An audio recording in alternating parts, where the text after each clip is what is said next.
Bonsoir, c'est le plus gros poste de dépense des ménages, celui qui nous préoccupe le plus et qui ne semble jamais cesser d'augmenter. Je parlais des dépenses pour notre logement, pour notre maison. Il faut dire qu'entre les montants des loyers ou ceux des crédits, mais aussi des prix des charges ou encore ceux de l'électricité et du chauffage, nous consacrons chaque mois 1 000 € pour notre habitation. Mais alors, est-ce vraiment justifié? Pourrions-nous payer moins cher? C'est à ces questions que nous allons répondre ce soir. Par exemple, dans le domaine des économies d'énergie, vous allez comprendre ce que cachent réellement vos factures de chauffage. Et vous allez découvrir les nouveaux bons plans qui existent pour faire des travaux d'isolation sans que cela ne vous coûte, écoutez bien, plus d'1 euro. Dans le village d'Halluin, au nord de la France. Cette maison est en plein chantier. Et c'est un grand jour pour les propriétaires. Marina est secrétaire et son mari est ouvrier. En principe, les travaux qui vont être réalisés aujourd'hui, ils n'auraient pas pu se les offrir. La trappe d'accès, c'est ici. Voilà. Ils vont faire isoler les combles de leur maison.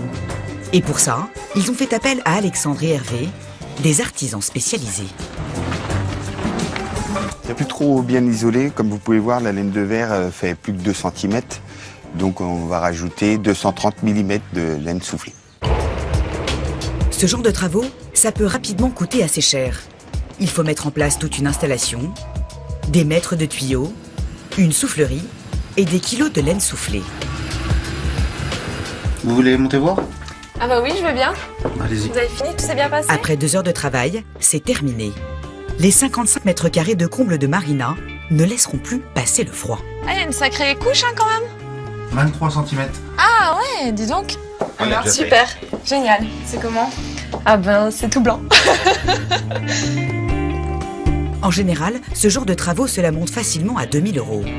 Pourtant, au moment de payer la facture, Marina garde le sourire.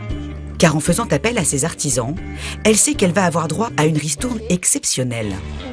D'ailleurs, elle ne sort pas son chéquier, son porte-monnaie suffira. Car pour les travaux d'aujourd'hui, elle n'aura à payer Voilà. 1 euro. S'il vous plaît, merci à vous. 1 euro pour l'ensemble des travaux. Un tarif à peine croyable. À tel point que Marina a cru au départ qu'il s'agissait d'une arnaque. Au début, j'ai cru que c'était impossible parce que c'est vrai que des combles à 1 euro, on hallucine un peu, quoi. C'est vrai que c'est assez surprenant. Ça paraît tellement gros. 1 euro, c'est l'euro symbolique, donc et puis en fait, ça s'avère que c'est réel, quoi.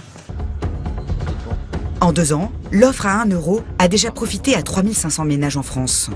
L'objectif est d'en atteindre 10 000 d'ici 2016.